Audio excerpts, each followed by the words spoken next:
Hi, this is a video I've been planning to make for a little while, and the thing that finally kicked me into doing it was a recent video by the First Man Photography channel, in which the author decried the increasing use of AI in photo manipulation software on the basis that it was making landscape photography more easy and the results were artificial. But the thing that really struck me was this idea that landscape photography is difficult, and more than that, that it's desirable that it's difficult, that it's overcoming these difficulties that gives us the expertise and the experience to ultimately produce good quality pictures. Now, I have a problem with that, because if you make something too daunting, it puts people off, particularly at the beginning stages. So I wanted to look at that and the extent to which the idea that landscape photography is hard is accurate, and promoting that view is helpful. Let's just take a simple analogy: driving a car. Is driving a car hard? Well, clearly there's a learning curve to it, but the majority of people who really want to and make the effort can learn to drive a car to a sufficient standard, pass a driving test. So on that basis, probably we could say that driving a car isn't that difficult. But to drive a car like Lewis Hamilton, that's another matter. So if we're saying landscape photography is hard, well, producing images like Ansel Adams, few would say, is easy. But to produce images that are something that you're going to be proud of yourself, and possibly be happy to put on your wall, that needn't be incredibly difficult. So the key thing here is, what do we mean by landscape photography? What are we trying to achieve? And how do we progress down our learning curve? How do we get better? And the danger I see with saying that landscape photography is hard, as I said before, is that it can be off-putting. So let's take an example. Let's say that I've got a camera, 2 or 3 years old, around about 16 megapixels. I've got a kit zoom lens, not the greatest quality, and I go online. I want to take landscape photographs. And what I'll see is a lot of information that really suggests to me that actually I probably should have a full frame sensor, camera with a full frame sensor, ideally with high dynamic range, probably looking at something for landscape photography around the 45 megapixels. Also, I should have pro quality glass, professional quality lenses, ideally primes, not zooms. So I've got my little camera, probably APS-C, maybe micro four thirds. It's a few years old, it's not got the greatest dynamic range, and it's limited megapixels. As I'm thinking, what's the point? If I go out and take photographs, they're never going to be good enough. Why bother? And if I can get my head around that, then I go a little further and think, what else do I need? Look online. Oh, you need a tripod. Good quality tripod. Well, good quality tripods aren't as expensive as they used to be, and it's probably not out of sight, so I could buy a tripod. But now we have an issue. Tripods are heavy to lug around, and so if I'm going out with my camera, I've got to think about, am I going to get a decent shot? Well, maybe if I'm not going to get a decent shot, maybe I won't bother to take the tripod. But if I don't bother to take the tripod, everybody tells me I won't get a decent picture, so maybe I won't bother to take the camera. So again, we're stuffed before we start. Go on beyond that, and then you get to the message, well, to take decent landscape photographs, you need to get a set of filters. And you need good filters, because cheap filters will give you a color cast. Well, how many filters do I need? Well, back in the day, minimum would be suggested 3 ND grads and a circular polarizer.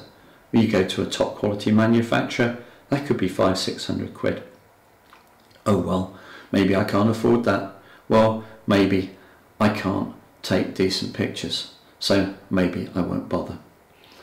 So put all of that together, and what we've done is dissuaded somebody from starting out and learning to take pictures and to be happy with what they're getting, but to be inspired to improve. not to be put off before they start. So I'd like to suggest a different approach.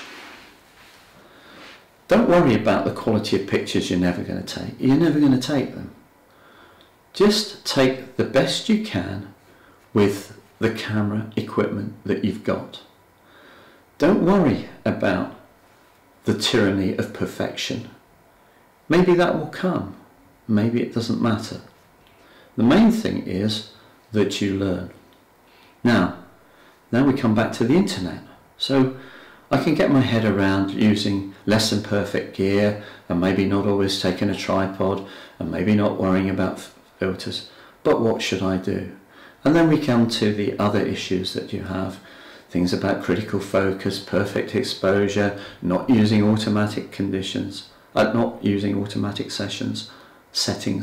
These are all things that I want to touch on in later videos, and indeed I've briefly touched on in some of the earlier videos I put up. But again, these things can be very difficult to get your head around early on and can be quite off-putting. So let's keep it simple. Let's not worry too much about that. Let's think about landscape photography compared with other branches of photography. And here I think there's a pretty clear case to be made that landscape photography is pretty easy, really.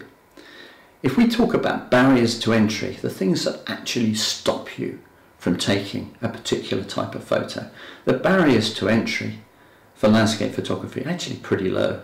A decent smartphone is all you need.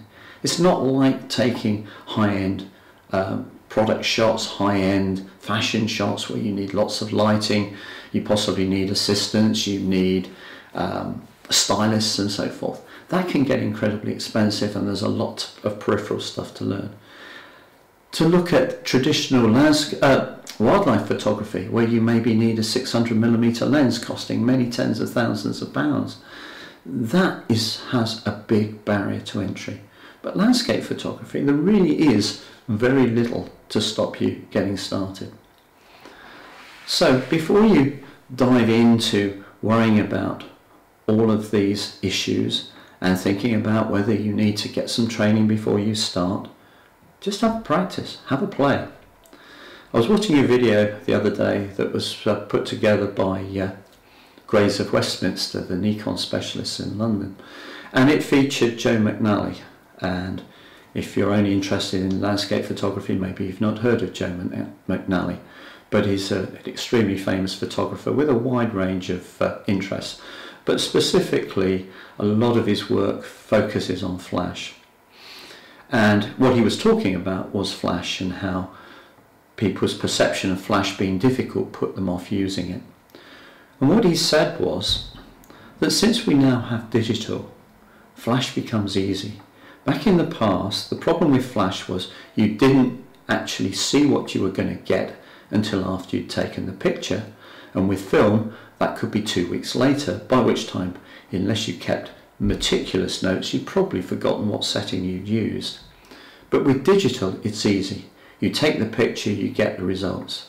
So he said in this example, don't get training, go and practice. Try and find out what works and refine it. And that's the key thing. There's a saying that you shouldn't go out and shoot, just bang off pictures without thinking, and I support that. I'm not advocating that. I'm advocating that you go out, not worry too much about your equipment, not worry too much about your settings, but remember what settings you've used and what the educationist used. Reflect on practice. Take a whole series of pictures and see what works and see what doesn't, and build up your own view of what works for you. It's a little bit like reading a manual. You get a new camera. How many people sit down and read a manual from front to back? And if they do that, how many of them actually remember everything they've read? Very few, I'd guess. Certainly if you do what I do, you get a new camera, you get the manual out, you learn how to turn it on, put the battery in, put the card in, where the card slot is, all that basic sort of stuff. and you set it to your favourite settings, which in my case is usually aperture priority. I find out how to do that. I find out how to set the ISO, and I find out how to switch on the histogram in the live view. And then I go out and play. And I find out what it is that I don't know that I need to know. And at that point, I go back to the manual and I read up a little bit more and I learn a little bit more and I go and play some more. And it really is a doddle with digital, and it really is dirt cheap. It costs you nothing to hit the delete key if you get a picture that's not there. So I would urge you not to think that landscape photography is difficult. It really isn't. Landscape photography is easy. Doing it spectacularly well is hard. But to go back to my analogy of Lewis Hamilton didn't learn his trade driving a Formula 1 car. He started out with karts. You put Lewis Hamilton in a kart in a Formula 1 race, he ain't going to come anywhere. It's a journey. And just bear in mind, I'm not going to badmouth people, but bear in mind that anybody whose YouTube channel you watch who is offering training in any shape or form has a vested interest in portraying it as not being totally straightforward, of putting to you that there are things you need to learn. And even the channels that provide a lot of detailed information usually get to a point where they say, if you want to learn more, you can sign up for our paid course. So fine, there may well be specific things that you want to learn to do where it makes sense to spend that money, go on that training and learn to implement that technique. But that's not where you're at when you're starting. Read your manual and have a play. Do a bit more, have more of a play.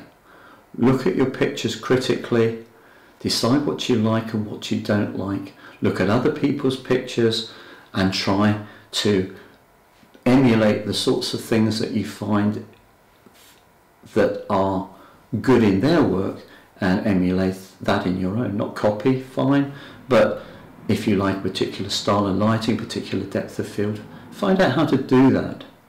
But don't be put off.